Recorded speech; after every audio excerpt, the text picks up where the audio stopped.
Can we download songs on Spotify without premium? In this tutorial, we're going to find out exactly that. In order to find out if you can download songs on Spotify without premium, first head over to your app on Spotify. And once you open up your application, you just need to make sure that you are logged into your account. So the first thing I recommend you to do is create a playlist and list out all of the songs that you would like to download to check. So go ahead and head over to your library. And then from here, you'll find your playlists. Tap on the top right at the plus icon and create a new playlist.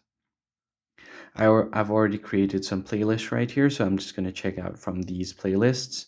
So right here on my playlist 1, as you can see, I've added a few songs.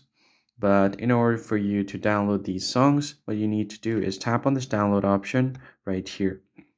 And as you can see, Spotify does not offer an option to download songs without premium. You are going to have to explore the premium, or if you just choose to stay on Spotify free version, you will only be able to listen to these songs online. So in order to download, there is no option other than getting the premium. So you're going to have to tap on explore premium, and you can try the cheapest plan for $0, and then you can cancel anytime. So unfortunately, you cannot download songs on Spotify without premium. I hope this tutorial was helpful to you guys. I'll see you on the next one.